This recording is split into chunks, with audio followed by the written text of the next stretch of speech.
They said Rome began with a miracle, but the truth is darker. Rome began with a murder. Two brothers, two sons of a god, abandoned to die by the river Tiber. A she-wolf finds them, feeds them, nurtures them. But when they grow, only one will live to name the city. Romulus kills Remus, his own twin, and draws the first Roman boundary with his brother's blood. From that wound, an empire was born. From that moment, Rome carried a secret in its veins. That creation demands sacrifice. Every monument, every triumph, every golden dome that would one day gleam in the sun was built upon something that bled. Welcome to Empires Historical, where we uncover the truth beneath the marble. The Rome that conquered not just lands, but the human soul itself. So stay with us, because today we return to the very beginning, to the swamp, the smoke, and the scream that started the most enduring empire on Earth. And before we dive into this journey through blood, stone, and time, subscribe to Empires Historical. It's the best way to support this channel, and it helps us bring you more stories about the rise and fall of civilizations that shaped our world. Now, let's go back. Rome was never meant to exist. In the 8th century before Christ, the Italian peninsula was a mosaic of rival tribes. Latins, Sabines, Etruscans, each clutching its own hill, its own god, its own destiny. And yet, amid this wilderness, something began to stir. A people of outcasts and fugitives gathered by the Tiber, a refuge for the unwanted.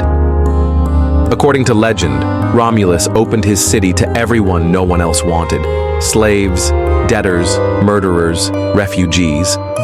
It was a city of the damned that refused to die. And from that strange beginning came Rome's first genius: inclusion through power. Every empire begins with an idea. Egypt believed in eternity. Greece believed in beauty. Rome believed in control. The idea that chaos could be ordered, that human will could be carved into stone, and that the world could be bent into the shape of one city's imagination. To the Romans, the gods were not beings of mercy. They were contracts. Each temple, each sacrifice was a deal. Blood for favor, obedience for triumph. When a Roman prayed, he wasn't asking, he was negotiating. And perhaps that's why Rome thrived, because it treated the divine like it treated the world, as something to be conquered, understood, and then used. The myth of Romulus and Remus wasn't just a story. It was a template, the belief that order is born only when one brother kills another. The foundation of empire, in other words, is violence turned into law. As centuries passed, this myth hardened into ritual. The Romans called it pax, peace. But their peace was a strange thing.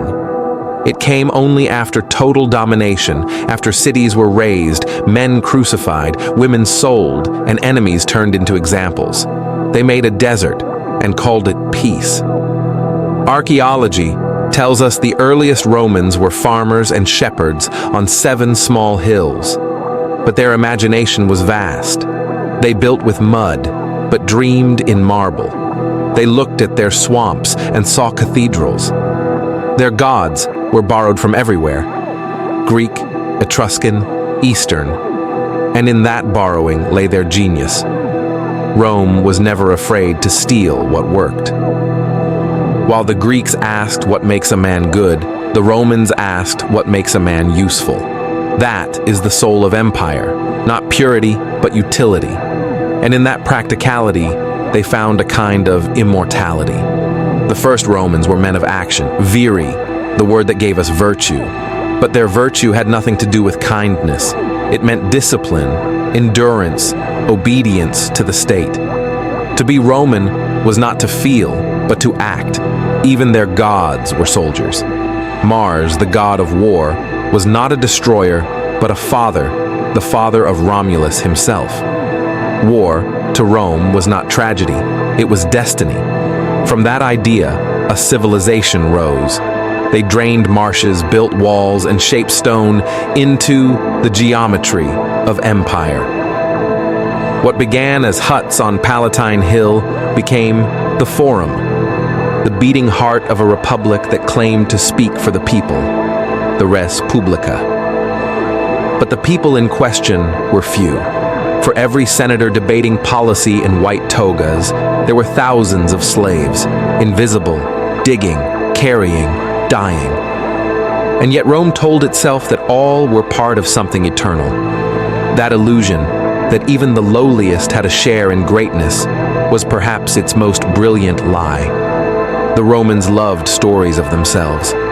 They said Aeneas, a refugee from Troy, sailed across the sea to Italy, carrying the gods of his fallen city in his arms. He was neither Roman nor Greek, but something in between, a man destined to build a new world from the ruins of the old. In that story, the Romans found their reflection. They were heirs to both destruction and rebirth. Every conquest they waged, they justified as destiny. Every enemy, a lesson, every ruin, a seed. That belief, that collapse is creation, became their engine. When Virgil wrote the Aeneid under Augustus, he wasn't just writing a poem, he was writing a constitution of faith.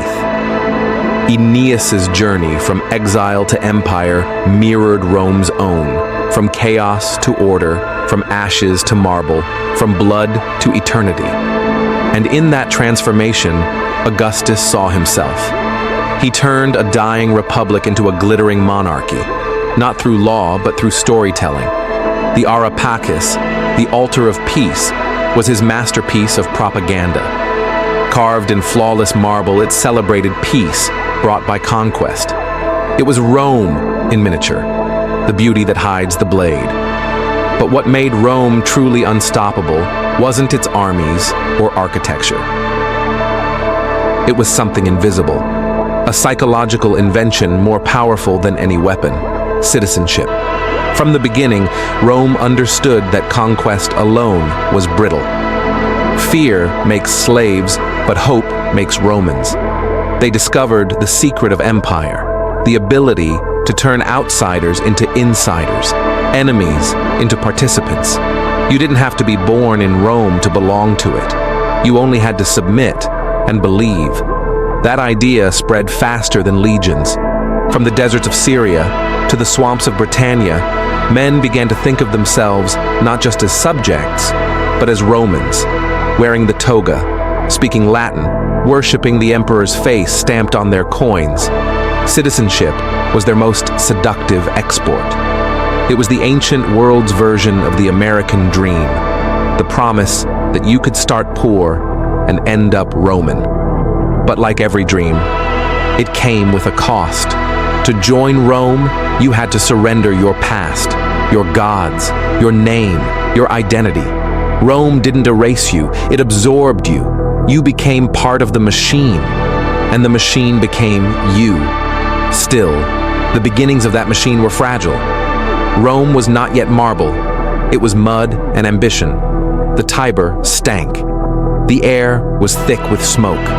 And yet, in those narrow streets, something extraordinary took shape. A sense that this city, above all others, had been chosen by fate. The Romans had a word for it: fatum. It meant not destiny, but inevitability, the belief that Rome could not fail, because Rome was the world. That belief made them unstoppable, and it made them blind. Every generation of Romans told itself that they were different, that they had reached the limit of power and found a way to sustain it. But each time, they were wrong. The Republic became an empire, the conquerors became corrupt, the saviors became tyrants, and yet the dream endured. That's the paradox of Rome. It was both the best and worst of us, magnified 1,000 times. The brilliance of civilization and the brutality that builds it. The first Romans looked out across their 7 hills and saw not a city, but a mirror. In that reflection was everything humanity could become.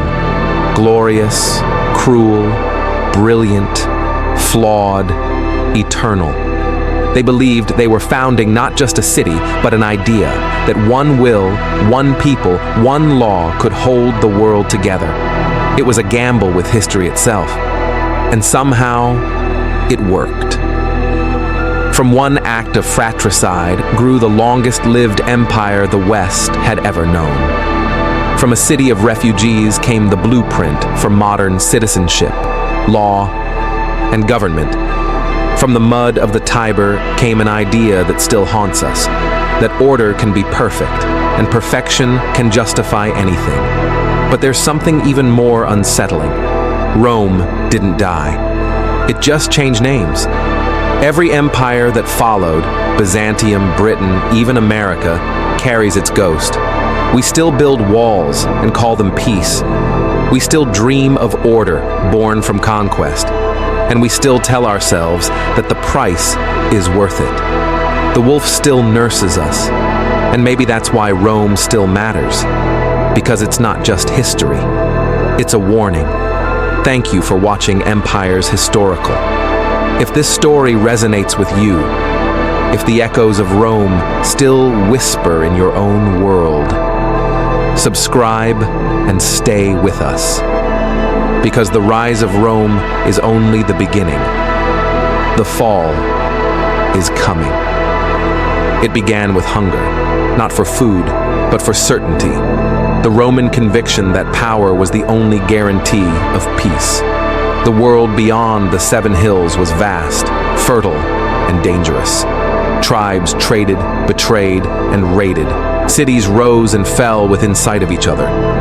To the Romans, this chaos was intolerable. If they could not control it, it would consume them. So they did what they always did when fear met ambition. They marched. What started as the defense of a fragile city became a philosophy of expansion. The Romans called it Imperium sine fine, empire without end. It wasn't greed that drove them at first, but the logic of survival. Their neighbors were enemies until proven otherwise, and the only way to ensure security was to bring those neighbors under Roman law or under Roman soil. But there was something else, something addictive. Every victory brought spoils, land, and glory. Soldiers returned from war with gold in their hands and gods in their blood. Triumph parades filled the city with the roar of the crowd, the smell of incense, and the sight of chained kings dragged through the streets. The Romans told themselves it was destiny, but destiny often looks like appetite wearing a crown. As the Republic matured, its wars changed from defense to demonstration. The legions became not just soldiers, but sculptors of the world. In their wake rose roads, aqueducts, and monuments, each one a vein through which the lifeblood of Rome flowed. Conquest had become creation, yet conquest was never clean. Every new province was a wound stitched together by fear. To rule others, Rome had to rule itself, and that was harder. The Senate debated, generals defied, armies turned their loyalty from the state to the men who led them. The Republic was both powerful and fragile, like a god made of glass. Carthage tested that fragility. Across the sea, the Phoenician city shimmered like a rival Rome, wealthy, disciplined, ancient. The wars between them would last over a century and define the Mediterranean forever. The First Punic War taught Rome to master the sea. They captured a Carthaginian ship, copied it plank by plank, and built a fleet that swallowed the horizon.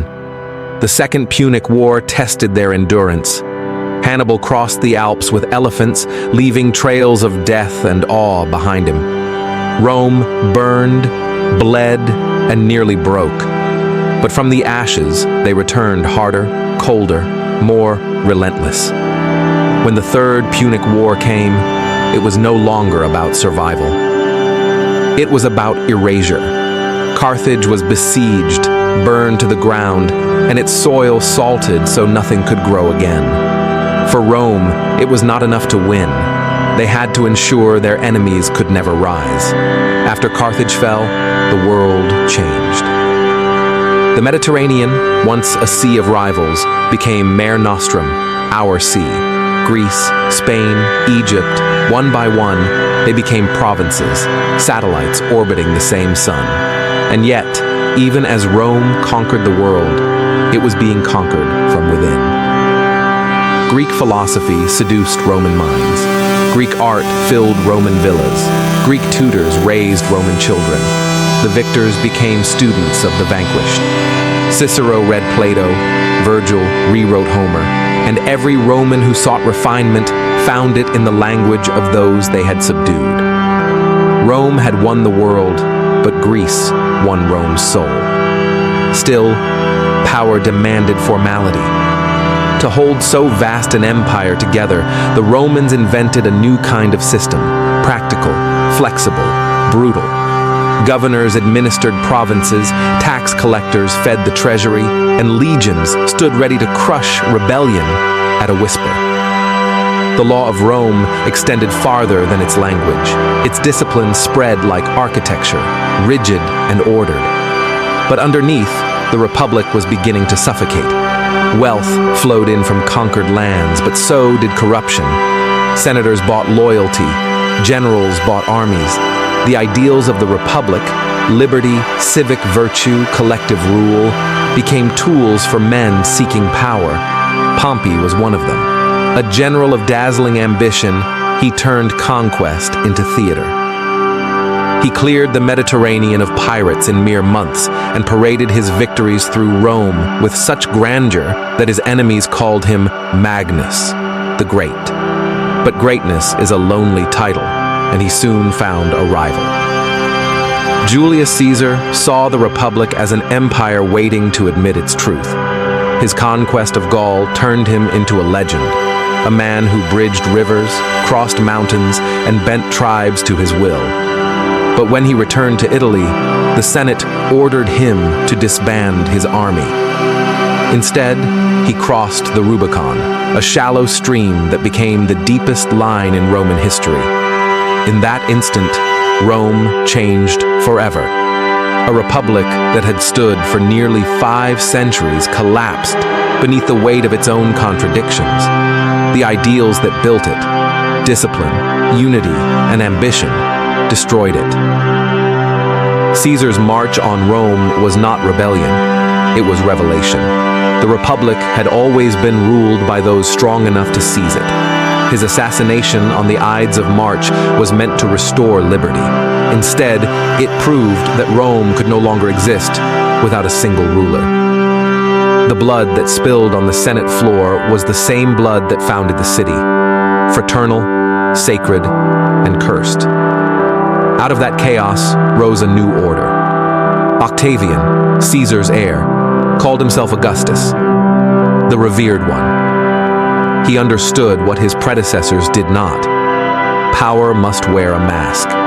He preserved the language of the Republic while holding its heart in his hands. The Senate still met. The laws still passed. The people still voted.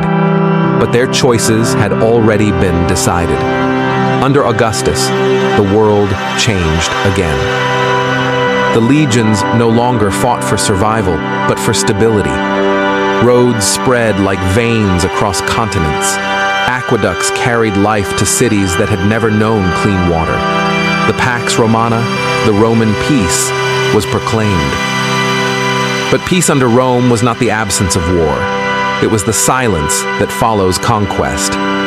Augustus was a master of image. He knew that architecture was propaganda in stone. The altar of peace, the Areopagus, depicted him not as a tyrant, but as a father. The message was clear. Rome's dominance was benevolence. Her chains were civilization. But beneath the marble, Rome still trembled. Her conquests had made her rich, but also restless. Veterans demanded land, slaves replaced citizens, and the city's poor swelled in number. The empire's strength was built on inequality so vast it could not be sustained without distraction, and so Rome kept conquering. Expansion became therapy, and glory became addiction. In the provinces, however, a transformation was taking place. The legions didn't just fight, they built. Forts became towns, markets rose beside barracks, local gods merged with Roman ones, creating a hybrid culture that was neither wholly native nor wholly Roman. It was something new, imperial identity born of contact and compromise. A soldier from Syria could end up commanding men in Gaul. A Spaniard could govern the East. Citizenship, once confined to the Seven Hills, began to spread. To be Roman was no longer about birthplace. It was about allegiance. And in that inclusivity lay Rome's greatest innovation and its greatest danger.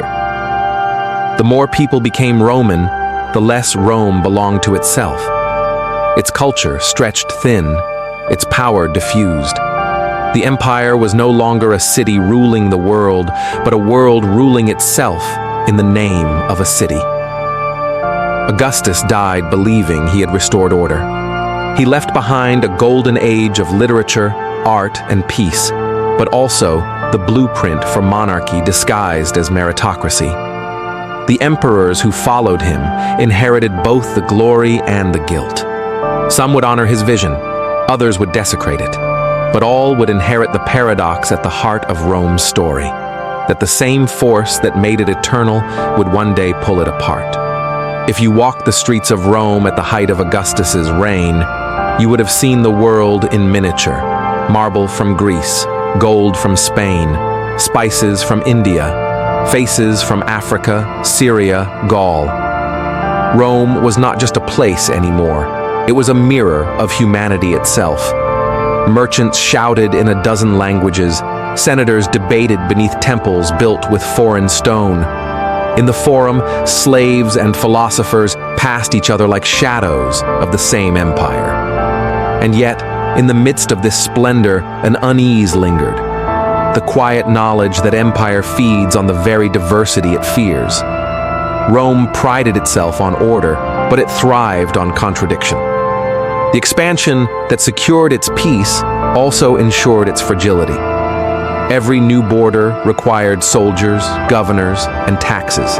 Every conquest created new citizens who might one day demand equality. The empire's genius for inclusion carried the seed of its undoing, but no one could see that yet. To the Romans of the 1st century BCE, history had ended. The world had been conquered. Nothing remained but to preserve it. The Senate declared Augustus a god. Poets called him the second founder of Rome. And for a time, it seemed they were right. From the Palatine Hill, the city glowed, marble replacing brick, aqueducts arching like ribs across the horizon. In the evening, the light of 10,000 lamps shimmered on the Tiber. This was Rome's dream made real. A world united under law, connected by roads, defended by legions, governed by reason. But in that perfection was the shadow of everything to come. Empire is never static.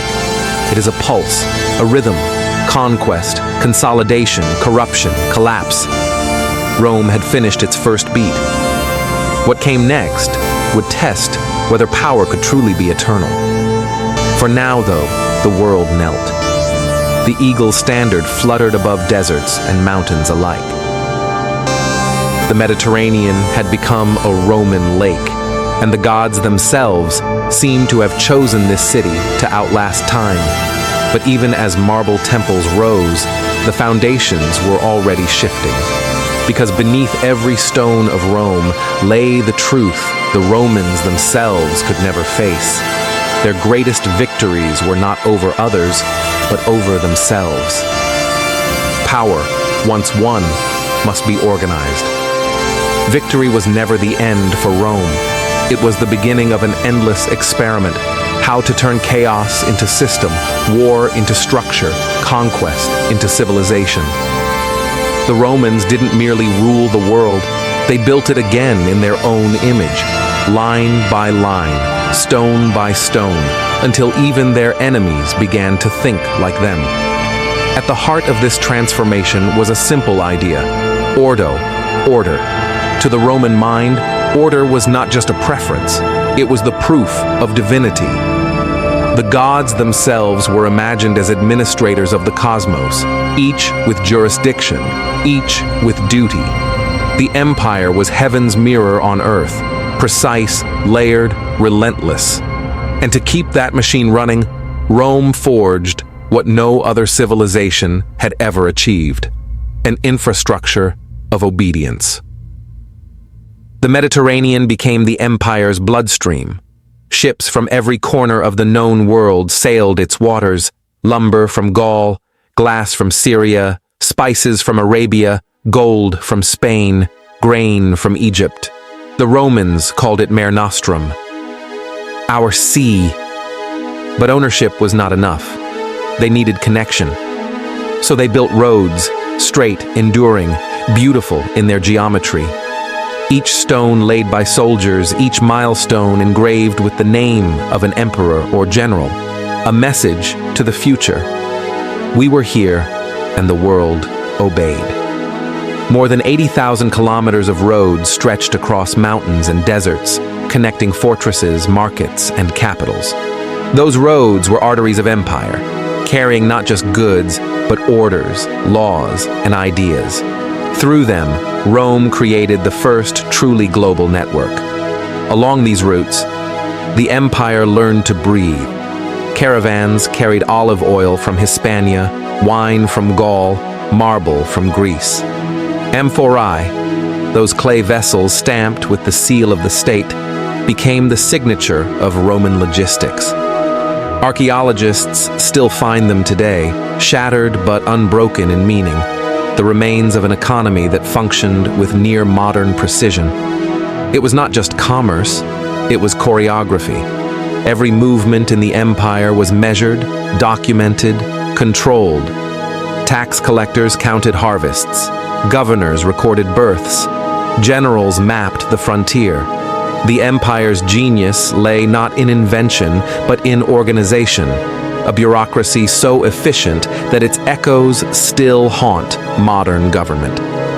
From these systems, a new world emerged, one that saw itself not as conquered, but as improved. Roman engineering became the empire's language of legitimacy. The aqueduct that delivered clean water to a conquered city was more persuasive than any sword. Arches and amphitheaters, baths and basilicas, they were all messages, written in stone, promising prosperity in exchange for submission. But beneath this beauty lay a darker symmetry. The grandeur of the aqueduct was built upon the bones of the enslaved. The mines that filled the imperial treasury were graves in disguise. Silver flowed from Hispania, pulled from shafts so deep that the air itself was poison. Men, women, and children labored in darkness, digging wealth they would never touch. For every shining statue of an emperor, there were 1,000 unmarked tombs that made it possible. The Romans rarely spoke of these people. They called them servi, tools with voices. To be Roman was to own, to command, to build upon the backs of others. Slavery was not a flaw of the system, it was its foundation. The Republic had been built by citizens, the empire was maintained by property. And yet, through that exploitation came a paradox. Rome's roads, ports, and markets gave even the conquered a share in its prosperity. A farmer in Gaul could sell grain that fed a soldier in Judea. A craftsman in Egypt could see his pottery traded in the markets of Britain. Slowly, imperceptibly, a new identity began to form, not local, but imperial. For the first time in human history, people from 3 continents lived under a single legal order. The empire's law, Jus Romanum, extended from the Pillars of Hercules to the Euphrates. It dictated contracts, inheritance, and marriage. It protected property and punished treason. The law was both a cage and a promise. It restrained freedom, but it also offered predictability, a sense that justice, however cold, existed. Roman law became one of the empire's greatest exports. It outlasted every conquest, every emperor, even Rome itself. Long after the legions were gone, Europe would still measure right and wrong by the standards written in Latin. But law alone could not bind a world. It had to be seen, touched, and believed in. That was the role of the city.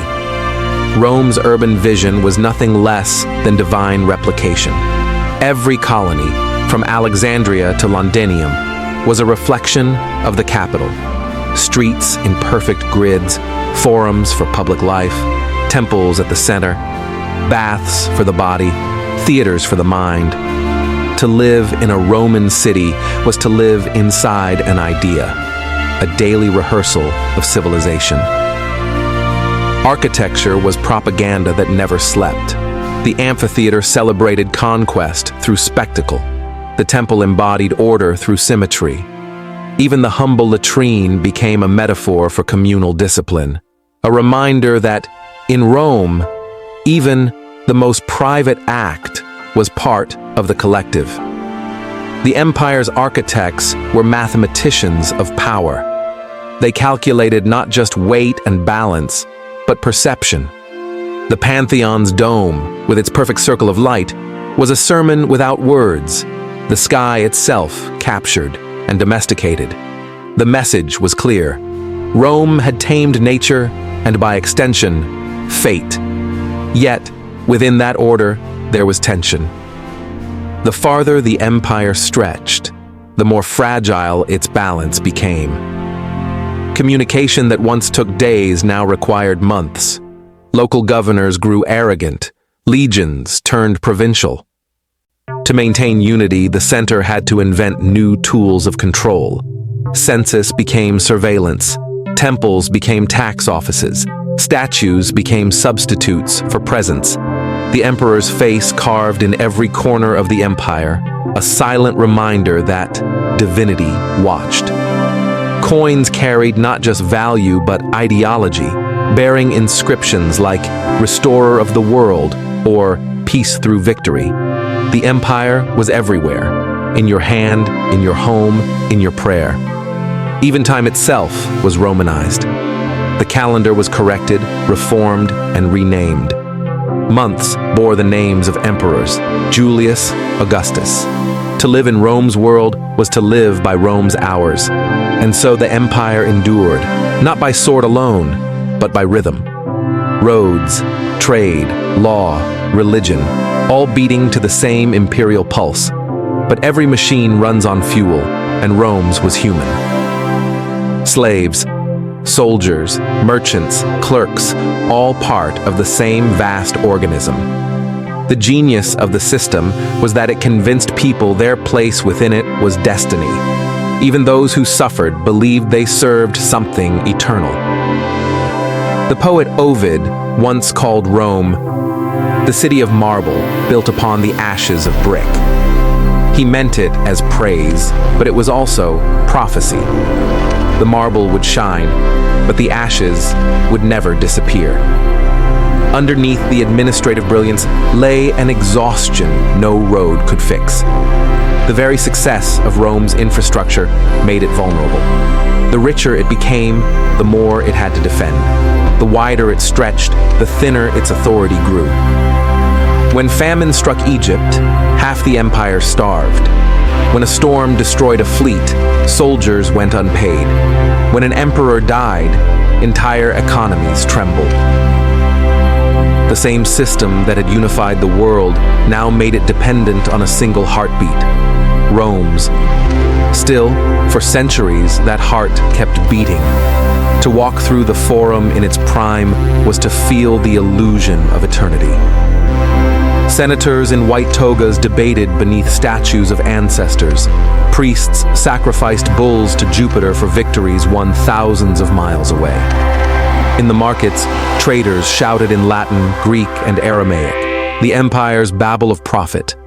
At night, Torches flickered along marble colonnades. The city never truly slept. It hummed, the sound of bureaucracy, ambition, and faith. Rome's order had become its religion. The empire no longer justified itself by divine will, but by divine achievement. It had created paradise by human hands. It had made the desert bloom, the sea safe, the sky predictable. To question Rome was to question the very logic of the universe. But perhaps that was its greatest illusion, because beneath the order, disorder gathered like storm clouds. Provinces that had once worshipped Rome's efficiency began to see its cruelty. The taxes that built aqueducts also emptied granaries. The roads that brought goods also brought legions. The peace that silenced war also silenced dissent. And yet, none of it could be undone. The machine was too vast, too intricate. Even emperors were its servants now. They inherited a system that ran on precedent and necessity, a world that demanded constant maintenance, constant feeding. By the 2nd century, the empire reached its maximum size. From the Atlantic to the Euphrates, from the Sahara to the Scottish Highlands. It was a triumph of human will, but also the beginning of strain. The philosopher-emperor Marcus Aurelius would later write, "What we do now echoes in eternity." He believed in duty, in endurance, in the sacred geometry of Rome's order. But even he could feel the exhaustion beneath the glory, the machine grinding against the limits of its own perfection. Still, for the people living in that moment, the empire was everything. It defined the sky above and the ground below. It gave them roads to travel, laws to trust, and gods to fear. To them, Rome was not an empire. It was the world itself. And in a sense, they were right. The Roman system, its bureaucracy, its architecture, its legal code, would become the skeleton upon which the modern world was built. We still drive on its logic, speak its language, and live in its shadow. But for now, in the 2nd century of its power, Rome was still a living organism, beautiful and terrible in its precision. Its order had conquered the world, but the cost of maintaining that order would soon prove greater than any victory it had ever won. Because the truth about empire is not that it falls, but that it hardens until it can no longer breathe. What does it mean to be Roman? It was a question that haunted the empire more deeply than any rebellion or border war. Because Rome's greatest invention was not its army, nor its architecture, nor its law. It was the idea of belonging. The idea that a man born on the edge of the known world could, through loyalty and service, become part of something eternal. The story of Rome is, at its heart, the story of identity being built and rebuilt, of strangers becoming citizens, of conquered people becoming Romans, of the empire absorbing the very cultures it once sought to destroy. It is a story of transformation more profound than any conquest. In the early centuries, to be Roman was a privilege guarded by blood and geography. It belonged to those within the city, those who spoke Latin, those who shared the myths of Romulus and the laws of the Republic. Citizenship was the spine of Roman pride, a status born from ancestry and military service. It gave men the right to vote, to marry under Roman law, to appeal to a Roman court rather than die under the whip of a provincial governor. It was power distilled into identity. But as the empire grew, the lines began to blur. The legions that marched into distant lands did not just conquer, they mingled. They left behind garrisons that became towns, soldiers who married local women, children who spoke 2 languages and prayed to 2 sets of gods. In Gaul, in Syria, in Britannia, the empire began to look less like a single race and more like a reflection of the world itself. At first, Rome resisted this change. The elite of the capital saw themselves as guardians of purity. They looked down upon provincials, even those who imitated their manners and built temples to their gods. But history has its own logic. The empire could not survive on exclusion. It needed participation. It needed its conquered to believe they were part of something greater. So Rome began to extend its citizenship. It started cautiously, first to loyal allies in Italy, then to soldiers who completed their service in the provinces, then to entire communities that proved their devotion to the empire. The process was less charity than strategy, inclusion as a weapon of stability. To the Romans, loyalty mattered more than lineage. A man who fought under the eagle and obeyed the law could be as Roman as one born in the shadow of the capital. It was a revolutionary idea for its time, a shift from blood to allegiance, from tribe to system. The empire's genius lay in this act of transformation. It did not erase local identities. It wove them into a new pattern. To be Roman in Alexandria was different from being Roman in Carthage or in Londinium, but each shared the same rhythm, the same sense of living under a civilization that claimed to speak for all humanity. Archaeologists still uncover the physical traces of this blending. In Britain, inscriptions reveal tombs of African soldiers who served under Roman banners. In the ruins of York lies the grave of a young woman of mixed ancestry, buried with jewelry of both Roman and native design, a hybrid life carved in stone. In North Africa, mosaics depict scenes of Roman banquets alongside Berber hunting rituals, both framed by Latin verses. In Gaul, local artisans adopted Roman motifs, but filled them with Celtic spirit. The vines of Bacchus intertwined with native beasts. It was not uniformity that made Rome powerful. It was the opposite. The empire thrived on diversity because it could translate difference into strength. Rome did not annihilate the cultures it conquered. It curated them. Its art was Greek, its gods Etruscan, its engineering borrowed from Egypt, its religion open to the East. It was a civilization of synthesis, a mirror of the world it ruled. Yet this openness was not without boundaries. Rome accepted the loyalty of its subjects, but never forgot its superiority. Latin was the language of power, the toga, the symbol of authority.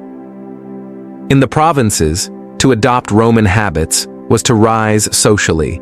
Local elites sent their sons to study rhetoric in Rome, to learn the gestures of senators and the grammar of power. In time, these provincials would rule the empire itself. By the 2nd century, half of the Senate was no longer Italian. There were Spaniards, Gauls, Africans, Syrians, men who spoke Latin with accents from every corner of the Mediterranean. They had become Rome, and Rome had become them. Among these new Romans was Quintus Lollius Urbicus, a man from Numidia, modern Algeria, who rose to command the northern frontier of Britain. He built forts on windswept cliffs and issued decrees in Latin, his words binding people who had never seen the Mediterranean. His story was not exceptional. It was the pattern of empire. For Rome, this inclusivity was not philanthropy. It was policy, a slow and deliberate engineering of identity. Every new citizen meant a taxpayer, a soldier, a believer in the idea that Rome was the center of the universe. By granting the gift of belonging, the empire extended its reach deeper than any army could march. The culmination of this policy came in 212 AD, when Emperor Caracalla issued the Constitutio Antoniniana, a decree that granted citizenship to all free inhabitants of the empire. Overnight, millions became Romans, not by birth, but by law. It was an act of both generosity and desperation. The empire needed money, and citizenship meant taxes.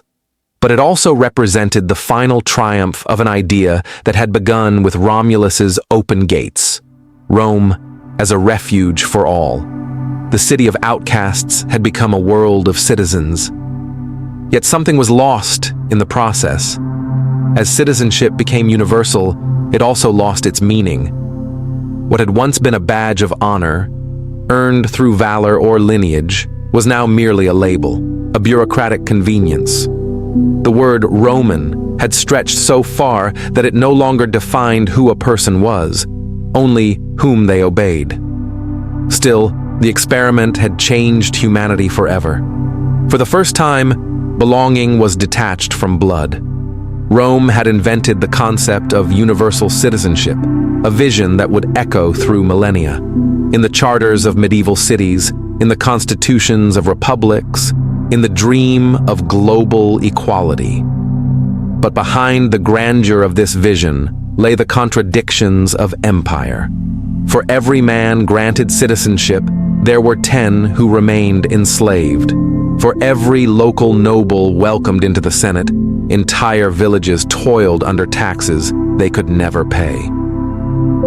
Rome's inclusivity was both real and selective, a golden promise that depended on the labor of those who could never share in it.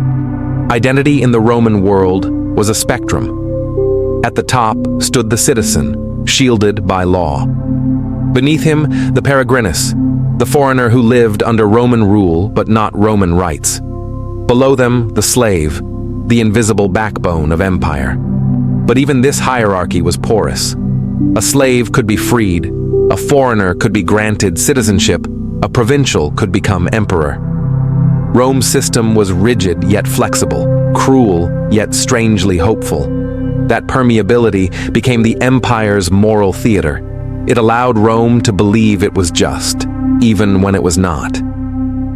It told a story of mobility and reward that kept the system intact, a promise that obedience could lead to belonging, that loyalty could erase origin. It was, in its own way, the first version of meritocracy. Nowhere was this complexity more visible than in religion. The empire's gods mirrored its population, diverse, overlapping, and endlessly adaptable. Local deities were absorbed into the Roman pantheon. Eastern cults found a home in the western provinces. In Londinium, Mithras, born of Persian mystery, was worshipped in subterranean temples by Roman soldiers. In Egypt, the goddess Isis found devotees among both slaves and patricians. Faith became another language of inclusion, but faith also became rebellion. In Judea, a small sect began preaching a new kingdom, one not of this world. To the Romans, this sounded like treason. To history, it was revolution. Christianity spread along the very roads that Rome had built, carried by traders, slaves, and soldiers.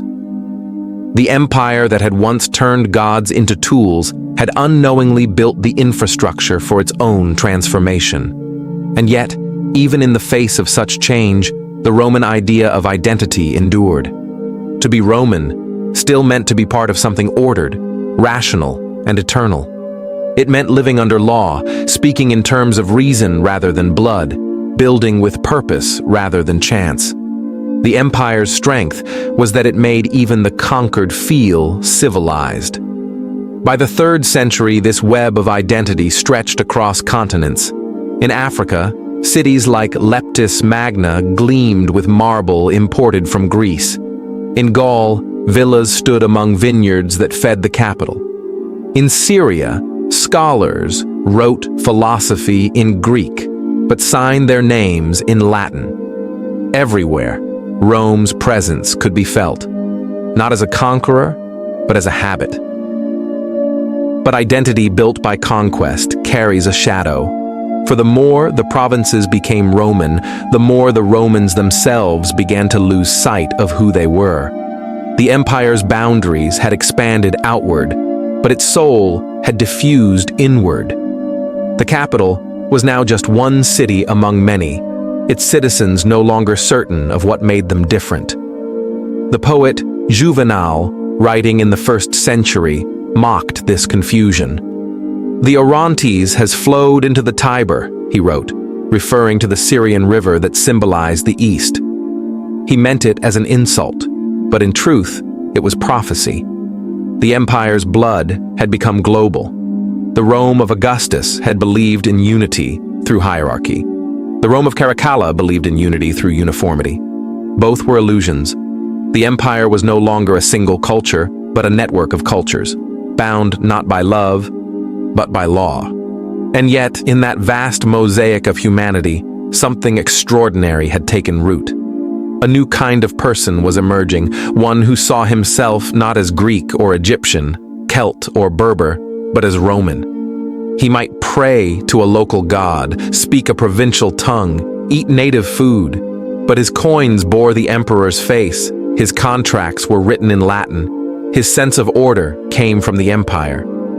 This was Rome's ultimate creation, the cosmopolitan human. It was also its most fragile, because when an empire builds identity on administration rather than emotion, it risks becoming hollow.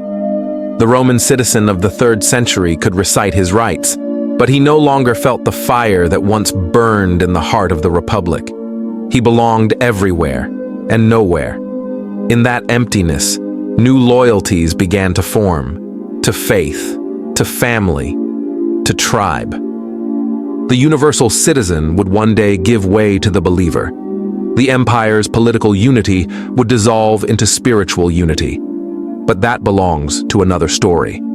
For now, in the golden centuries of Pax Romana, the world stood connected by a single idea, that all roads and all peoples led to Rome. The wolf's children had grown countless, scattered from the sands of Africa to the snows of Britannia, each carrying a fragment of the same inheritance. A belief that civilization could be shared, that identity could be chosen, that belonging could be built. That was the true empire, one not of stone or steel, but of self. And long after the city itself would crumble, that idea would remain. The passport, the nation, the constitution, the dream of equality, all would bear Rome's shadow. For Rome had taught the world that power could organize the body, but identity could organize the soul. The story of Rome's decline is often told as tragedy, a collapse under its own weight, a cautionary tale of pride and decay.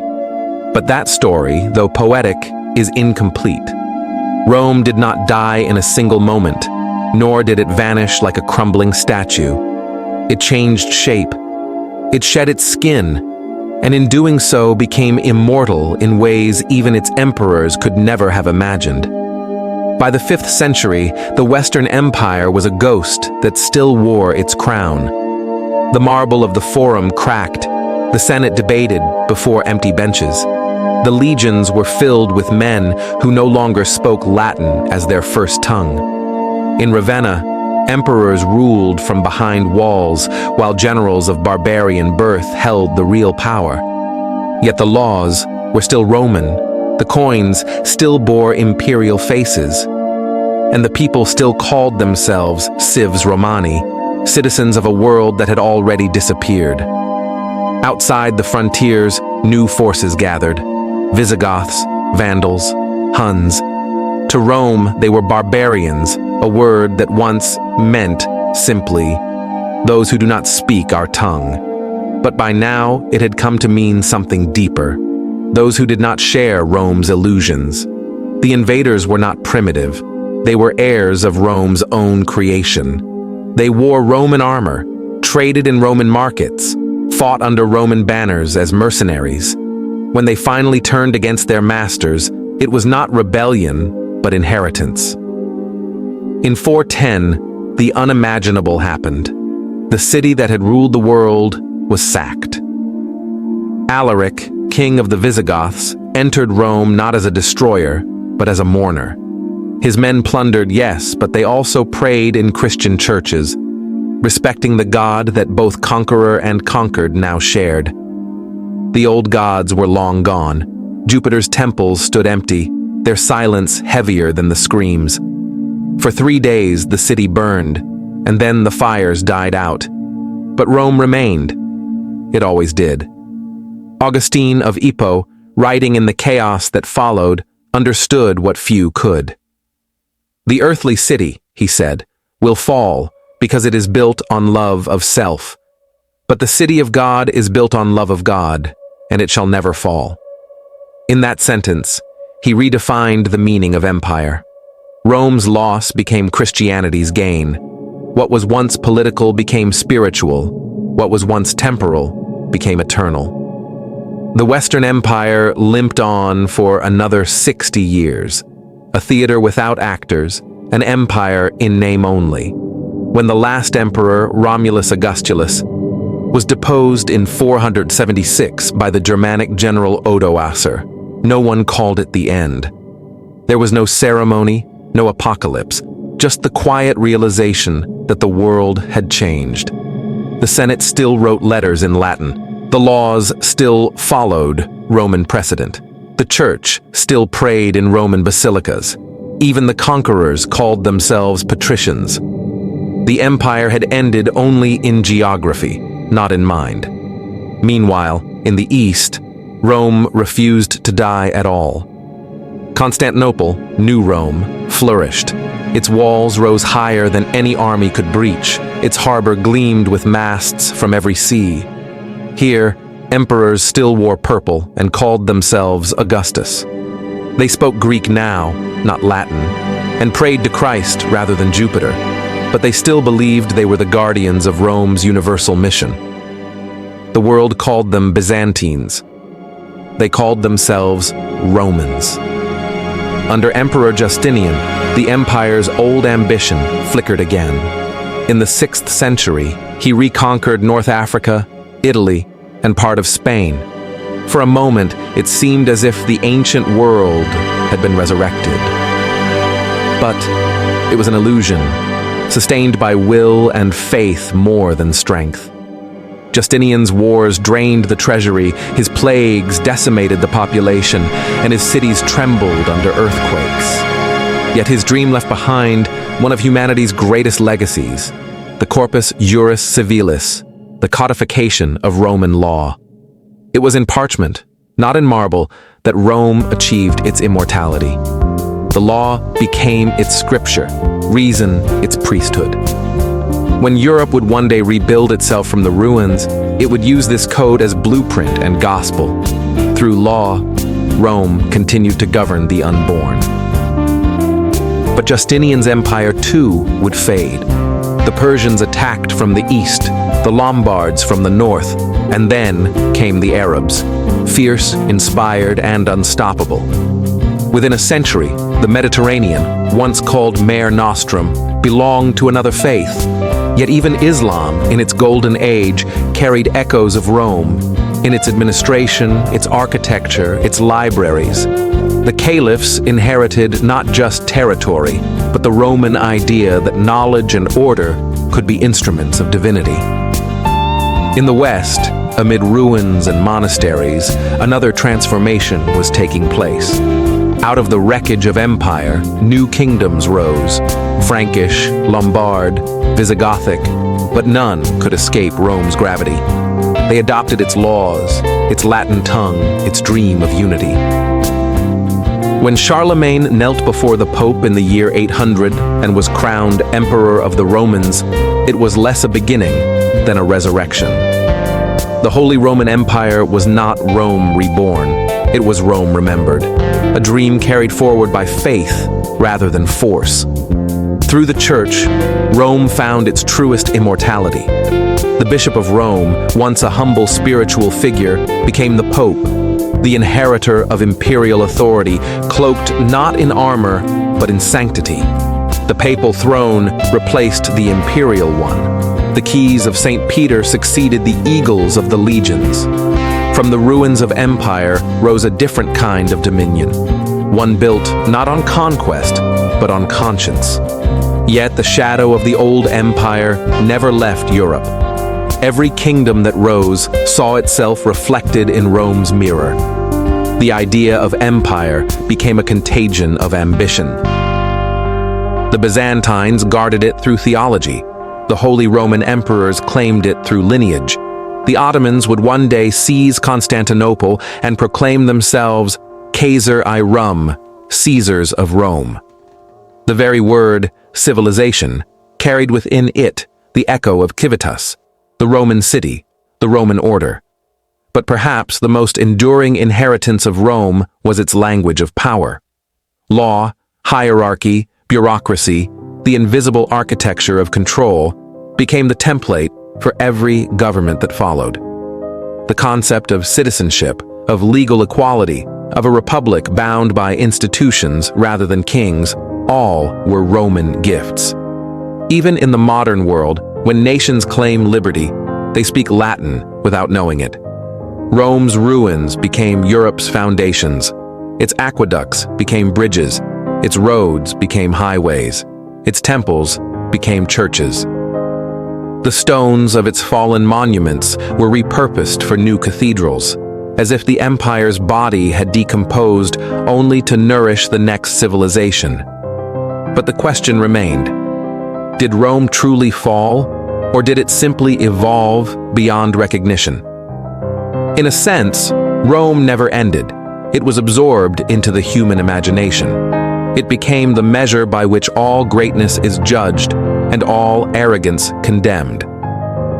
Historians would debate the reasons for its decline: moral decay, economic crisis, military overreach, climate change. But perhaps these were symptoms, not causes. The real reason Rome fell was simpler and more human. It achieved everything it set out to do and then lost the will to become something more. The empire that had once worshipped strength forgot how to adapt to weakness. Its unity, once its glory, became its prison. Its certainty, once its faith, became its blindness. In that way, Rome's story is not ancient. It is eternal. Every civilization that rises carries its reflection, the temptation to believe that order is destiny, that structure is immortality. But nothing human is ever still. And yet, even in decay, Rome achieved something miraculous. From its failures came rebirths. Its collapse scattered seeds of learning into monasteries that preserved philosophy and science. Its roads became the paths of pilgrims and traders who would knit Europe together again. Its law inspired the Magna Carta, its republic the founding fathers of America. The shape of its empire, centralized, bureaucratic, self-assured, became the unconscious model of every modern state. We still live in the world Rome imagined. Our calendars, our alphabets, our architecture, our legal systems, even the idea of empire itself, all trace their ancestry to that ancient city on the Tiber. When we build nations, we echo Augustus. When we debate law, we channel Cicero. When we fall into corruption, we relive Caligula. Rome is not past, it is pattern. Even now in the ruins that tourists walk, among the broken columns and half-buried statues, something lingers, a silence that feels alive. You can almost hear it, the whisper of a people who believed they had conquered time. Perhaps in a way, they did, because though their city fell, their idea of civilization became our inheritance. The irony of history is that every empire dreams of eternity, yet only those that die become immortal. The Romans built monuments to resist decay. In the end, it was the decay itself that preserved them. Their ruins remind us not of failure, but of continuity, the way human ambition can outlast its own form. Tacitus once wrote, "They make a desert and call it peace," but he also wrote, "The desire for glory is the last infirmity of noble minds."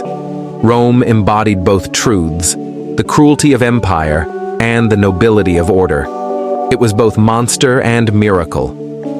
When the last emperor of Byzantium fell to the Ottoman cannons in 1453, he carried into battle the same cross Constantine had seen in his vision. As he disappeared beneath the flood of the New World, his last words were not of surrender, but of lineage. The city is fallen, but not the empire.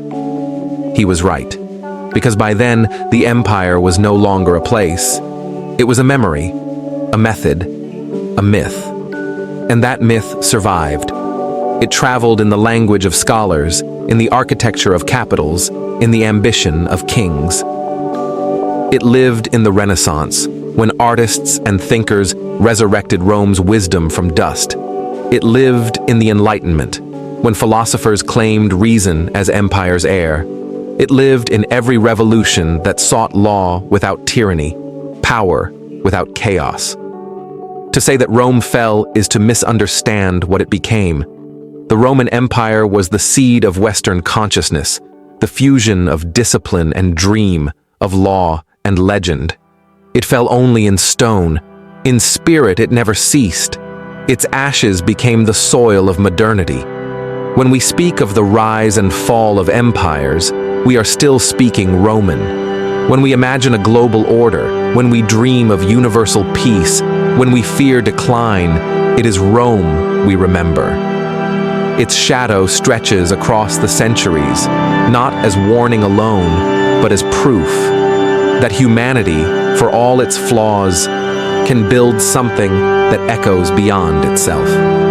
Perhaps that is why we return to Rome again and again, not for nostalgia, but for recognition. In its glory, we see our potential. In its corruption, our reflection.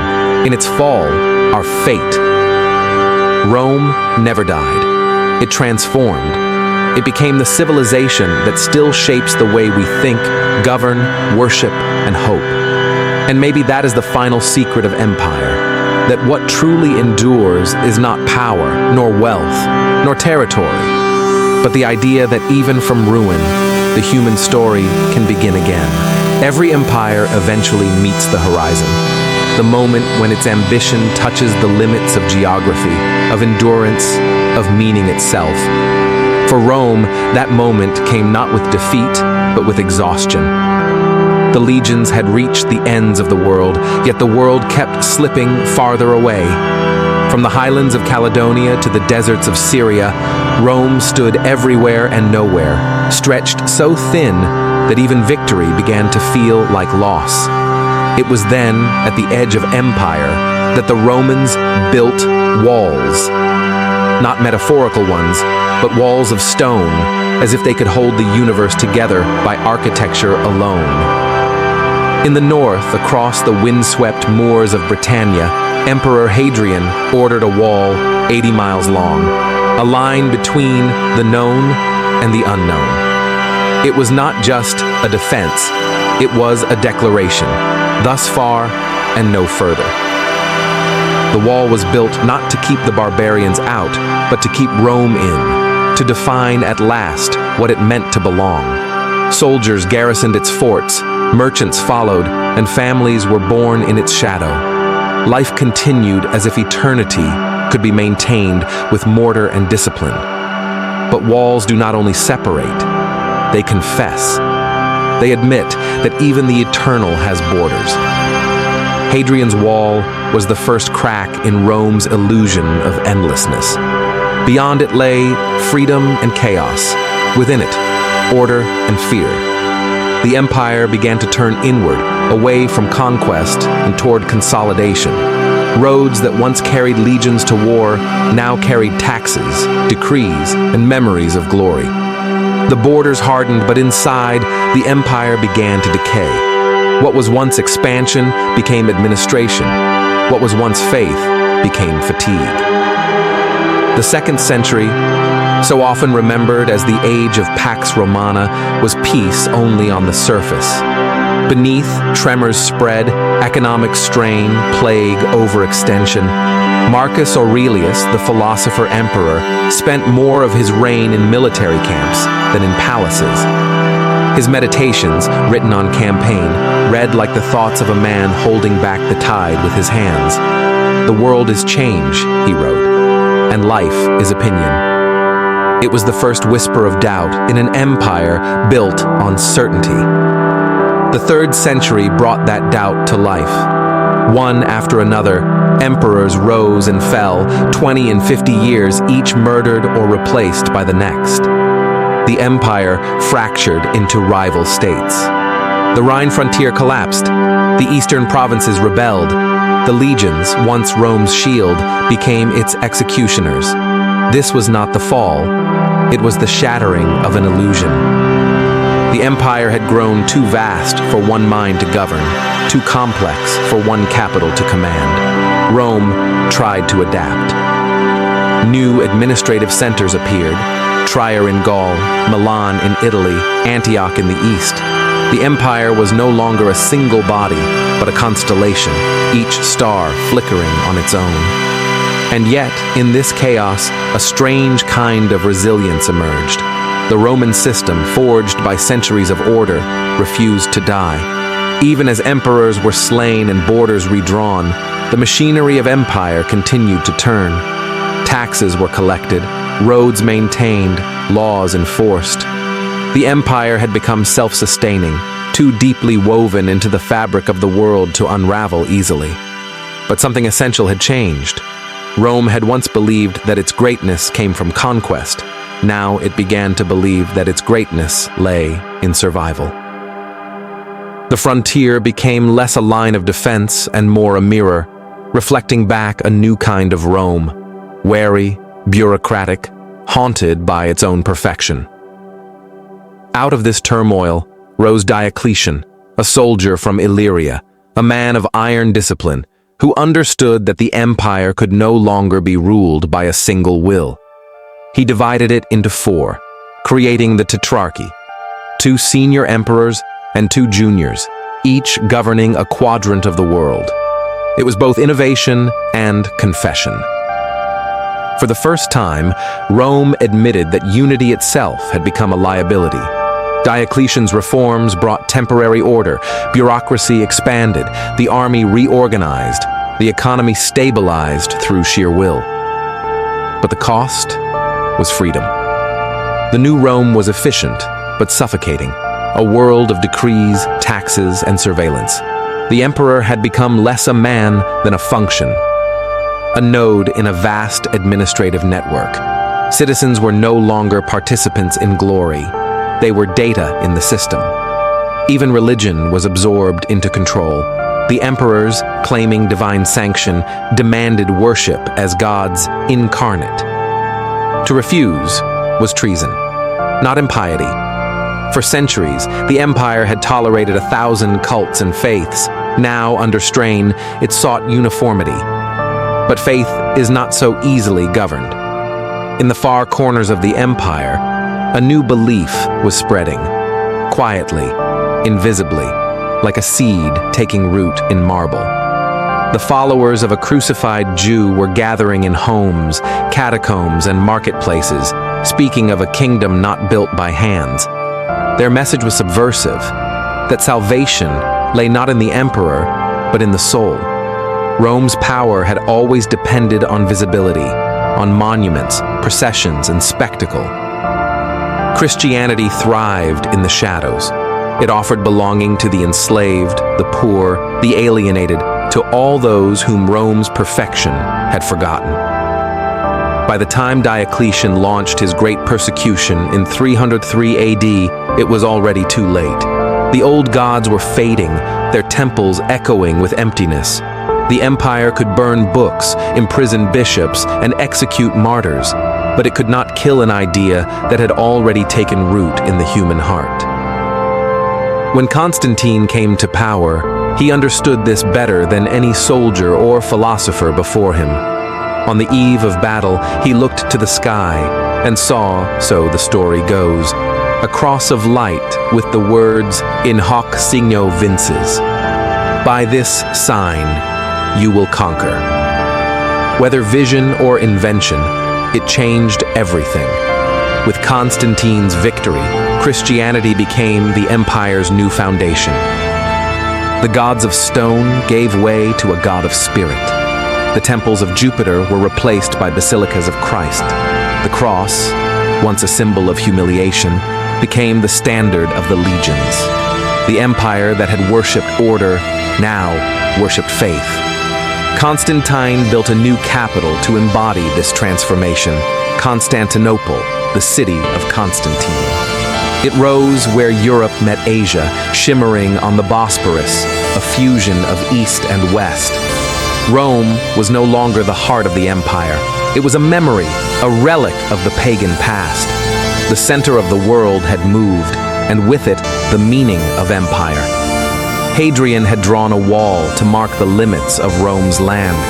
Constantine drew one to mark the limits of its soul. The empire was no longer expanding outward. It was turning inward, into the realm of belief, philosophy, and salvation. The transition was not peaceful. Old traditions clashed with new creeds. Senators clung to Jupiter even as bishops preached Christ. Temples were stripped of their statues, their marble reused for churches. The old gods, who had once ruled the heavens through hierarchy, now lingered as ghosts in stone. But change, once begun, cannot be reversed. The empire was transforming from a political machine into a spiritual one. Power shifted from legions to bishops, from the sword to the sermon. The emperor still ruled, but now as God's instrument, not as God himself. This was Rome's second creation, a civilization reborn from its own contradictions. The empire that had conquered the body now sought to conquer the soul. The city that once called itself eternal now looked toward eternity itself. Hadrian's wall, Marcus's philosophy, Diocletian's laws, Constantine's faith, all were steps on the same path. The evolution of empire from geography to metaphysics. The frontier was no longer a line in the dirt. It was a boundary in the mind, a question about what it meant to belong, to believe, to endure. And yet, even in its spiritual glory, the empire remained haunted by its material past. The same roads that carried preachers had once carried legions. The same aqueducts that sustained life had been built by slaves. The same laws that codified faith had once justified conquest. Rome could not escape itself. It could only transform its contradictions into doctrines. By the 4th century, the empire had split in truth as well as in law. The West, weary and impoverished, crumbled under the weight of invasion and neglect. The East, centered in Constantinople, gleamed with renewed vigor, a Christian Rome, disciplined and divine. The wall that once divided civilization from wilderness now divided the past from the future. In the West, the old city of Rome stood hollow, its monuments crumbling, its people hungry. Barbarians were no longer enemies at the gate. They were settlers, soldiers, even kings. Yet even as power shifted, the Roman idea endured. The invaders adopted Latin, Roman law, Roman titles. They didn't destroy Rome, they became it. Meanwhile, in the East, the empire endured under a new name, Byzantine. It no longer called itself Roman in the old sense, but the continuity was unmistakable. Its rulers saw themselves as heirs of Augustus and Constantine, guardians of a universal order sanctified by God. By now, the empire had ceased to be a place. It was an inheritance, a logic, a language. Its essence survived every transformation because it had learned the most profound of lessons, that power adapts. Rome's walls were no longer of stone. They were of faith, of ritual, of memory. And in that, it achieved what no empire before or since has managed, to outlive its own mortality. The story of Rome's frontiers is not one of failure, but of metamorphosis. Every boundary it drew became a threshold to something new. The wall in Britannia birthed a sense of identity. The crisis of the 3rd century birthed resilience. The reforms of Diocletian birthed bureaucracy. The vision of Constantine birthed Christianity. Rome did not fall, it evolved. It turned its gaze from the world it ruled to the soul it sought to save. The empire that once demanded obedience began to seek faith. The civilization that once built walls to divide discovered that its greatest legacy would be invisible. The idea that unity could survive division, that order could survive collapse. That is the paradox of Rome. The more it broke apart, the more it endured. Its frontiers became borders for nations. Its laws became the bones of Europe. Its faith became the heart of the West. So when we look at the ruins, the stones of Hadrian's Wall, the arches of the Colosseum, the mosaics of Ravenna, we are not seeing the remains of a lost world. We are seeing the evidence of transformation. Rome was not destroyed by its limits. It was defined by them. It learned that eternity does not mean permanence. It means adaptation, the ability to change and still remain oneself. And so, long after its armies vanished and its walls crumbled, the empire lived on, in language, in law, in the human longing for order amid chaos. For what Rome discovered in the end was not how to rule the world, but how to survive its own end. They say every ending is a mirror. Turn it the right way, and you find a beginning waiting behind the glass. Rome has been that mirror for 2 millennia, a surface polished by triumph and scarred by catastrophe, yet always reflecting something living back at us. If the city was founded by a crime and perfected by a fiction, then its afterlife was forged by a decision, not to vanish when the marble cracked, but to move house into the imagination. The last soldiers packed their standards. The Senate's benches fell quiet. The aqueducts learned the language of ruin. And Rome discovered a subtler dominion, one that travels invisibly through law, ritual, architecture, and the hunger of the human mind for order. This is where our journey must end, on the shoreline where empires surrender to ideas and learn at last the long art of surviving themselves. What does it mean for a power built on stone to outlast its stones?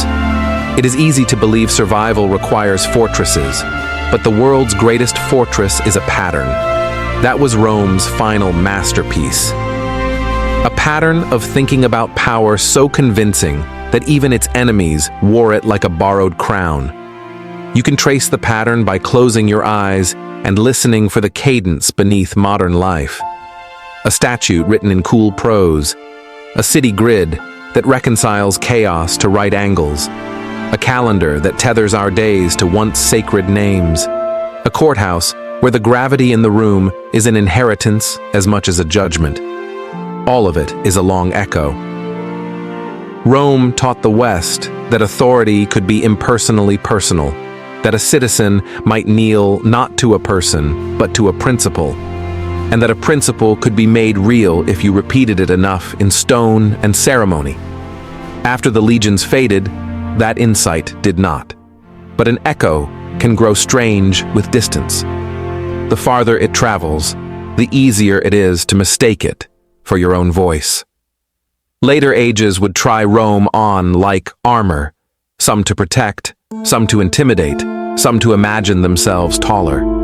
They built capitals with proud domes and stole the grammar of columns to argue that their power came from reason and proportion. They wrote charters that promised rights in Latinate syllables and then violated them in the same tongue. They borrowed the Republic and the Empire like masks, swapping one for the other as occasion demanded. In each case, the performance felt natural, because Rome had never been just a city. It was a way of staging authority that made obedience look like collaboration, conquest like improvement, and permanence like a duty shared between the living and the dead. The danger, then and now, is confusing stagecraft with sanctity. If you learn the cues and wear the toga of a system, it is tempting to believe you embody its soul. Rome's last centuries warn otherwise. It perfected administration until the machine ran smoother than the hearts inside it. It multiplied laws until justice seemed inevitable. It worshipped order until order smothered the breath it had promised to protect. The cost of such discipline is subtle and cumulative, a thinning of meaning that no decree can repair. When a world forgets why it is organized, it becomes a museum of procedures, and museums, however beautiful, are places where victories go to be cataloged as artifacts, And yet, Rome's stubborn genius was its ability to renew meaning from loss. It is a paradox worth sitting with. Every time the city's body failed, economy, army, frontier, some mind took the broken pieces and made a new whole from them. Scholars distilled law into codes that would one day script the rights of strangers. Monks trapped time in manuscripts and accidentally preserved futures. Merchants rehabilitated old roads into arteries of a different kind of empire, one of credit, trust, and risk, measured not in standards carried before legions but in ledgers.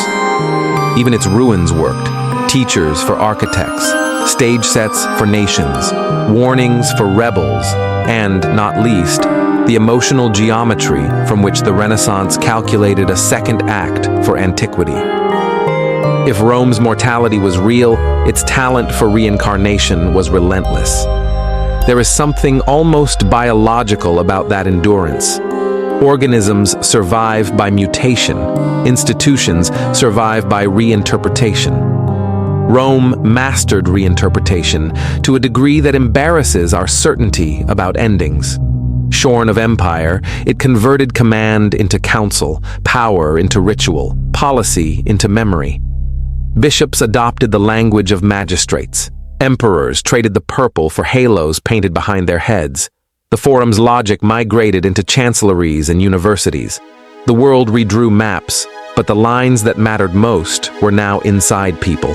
In their trained reflex to think in terms of jurisdiction, precedent, citizenship, and the suspicion that legitimacy is a conversation between the living and the lawful.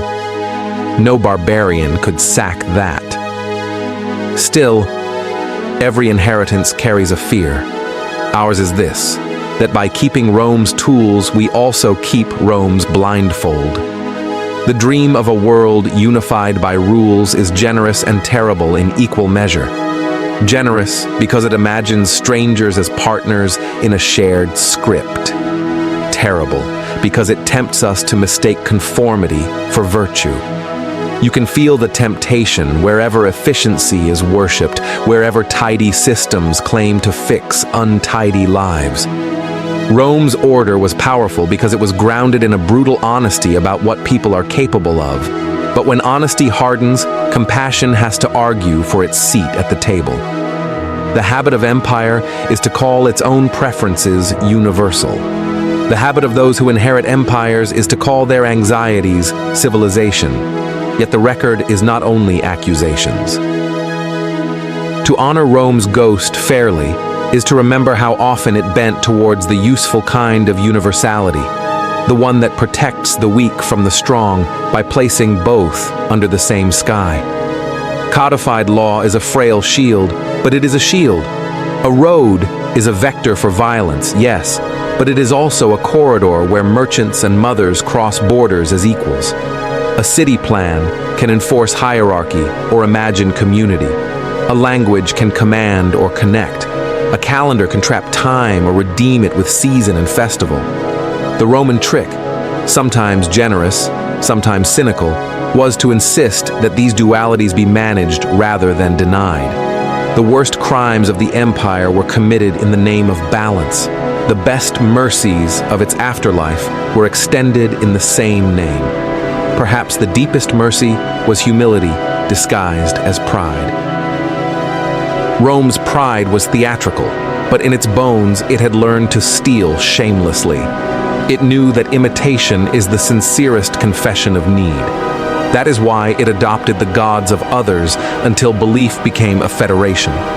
Why it imported foreign philosophies until skepticism and duty could share a bench. Why its art and law read like palimpsests, older scripts peeking through. This appetite for absorption can be cruelty when it eats identities. It can be grace when it hosts them. Our modern world, too, must choose daily between those two verbs. Do we absorb otherness to erase it, or to learn our own limits? Do we universalize as a power play or as a promise to uphold what we claim to be true, even when it costs us? If there is an ethical lesson in Rome's shape-shifting, It is that institutions last when they admit they are not ends in themselves. The proudest colonnade is a hallway, not a house. The most perfect statute is an invitation, not a conclusion. The Romans were not saints of this axiom. History can list the receipts, but their afterlives were often more generous than their policies, because their systems could be picked up by people who disagreed with their policies entirely. The same code that justified expropriation later constrained kings.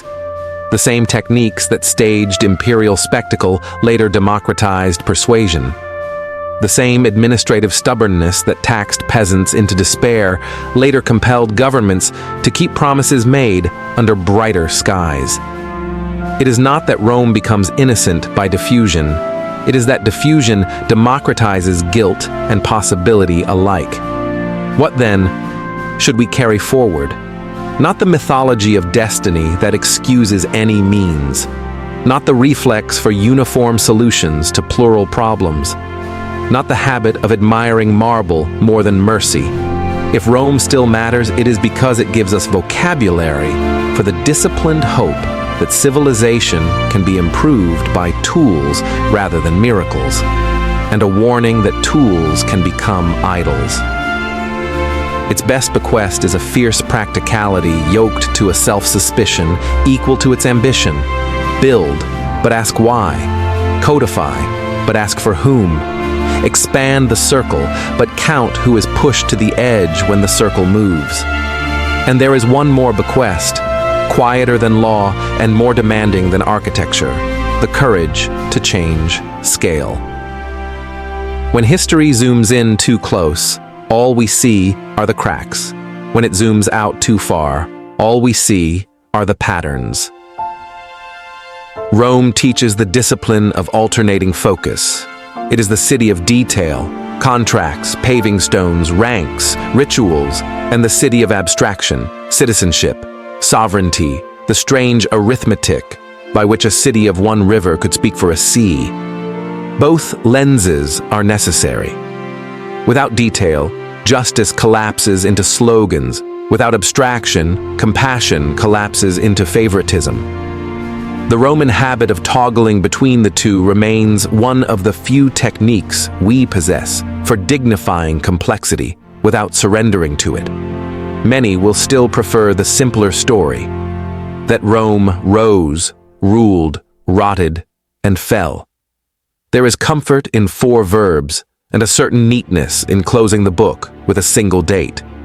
But neatness is a poor historian. The truth is more demanding, and if we are brave, more useful. Rome did not die of a single wound. It outlived 1,000 cuts by changing what it meant to live. That is not triumphalism. It is responsibility. Because if a civilization can survive in the realm of ideas, then every generation that inherits it is implicated not only in what it does, but in what it believes. Ideas do not absolve, they oblige. To say we live in Rome's shadow is not to be trapped there, but to admit we have to decide daily which of its shapes we will cast on the ground. So, where does that leave us? In a century that prizes both speed and forgetting. Perhaps with a simple test.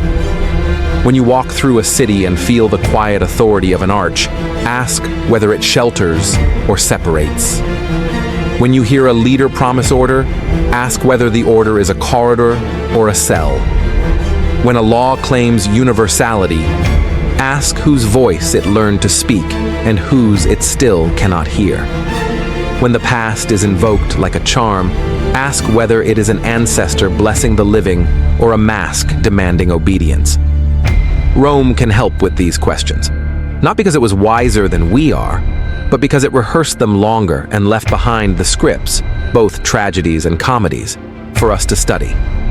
There is a final irony in closing with an empire that refused to close. The old proverb insists that all roads lead to Rome.